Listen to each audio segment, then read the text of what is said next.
સુરત જિલ્લાના માંગરોળ તાલુકાના વાંકલ નજીકથી પ્રેમી યુગલની ગળા કપાયેલી હાલતમાં લાશ મળી આવી બાદમાં યુવતીનું મૃત્યુ નિપજ્યું છે, જ્યારે કે યુવકને ગંભીર હાલતમાં સારવાર અર્થે ખસેડવામાં આવ્યો છે।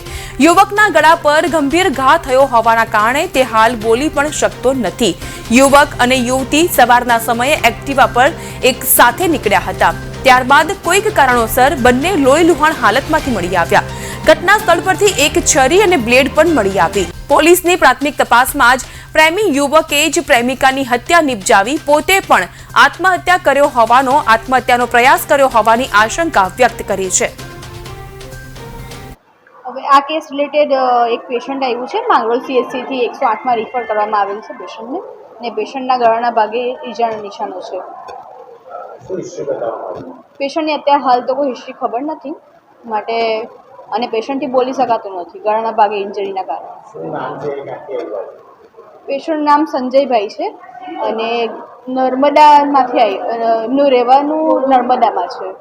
આ છોકરાનો જે મોટો ભાઈ છે એમનો મારા ભત્રીજા પર ફોન આવ્યો કે ભાઈ આવી રીતે ઘટના બની છે, ગળો કપાઈ ગયો છે છોકરાનો, એટલે આપણે તાત્કાલિક સુરત આપણે જવું પડે, એટલે અમે અહીંયા સુરત આવ્યા છે।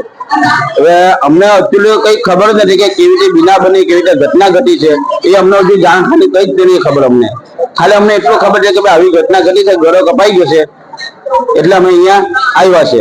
આજ સવારે 9 વાગે માંગરોળ પોલીસ સ્ટેશન ના વાંકલ આઉટપોસ્ટમાં વાંકલ ગામની 500 મીટર અંદર રસ્તા ઉપર 20 થી 25 વર્ષની ઉંમરના બે યુવક અને યુવતીને ગળાને ભાગે ઈજા થયેલાની હકીકત મળતા તાત્કાલિક ધોરણે પોલીસ ઘટના સ્થળે પહોંચી ગયેલ છે અને ઘટના સ્થળે જતા લડકી મરણ ગયેલ છે, એનું ઇન્ક્વેસ્ટ અને ફોરેન્સિક પીએમ કરવામાં આવી રહેલ છે તથા છોકરાને અહીં તાત્કાલિક સિવિલ હોસ્પિટલ ખાતે સુરત રેફર કરવામાં આવેલા છે અને એની છોકરાની ટ્રીટમેન્ટ ચાલુ છે। બંને એકબીજાના પરિચિત હતા, સ્કૂલ કે હાઈસ્કૂલમાં બંને સાથે ભણતા હતા।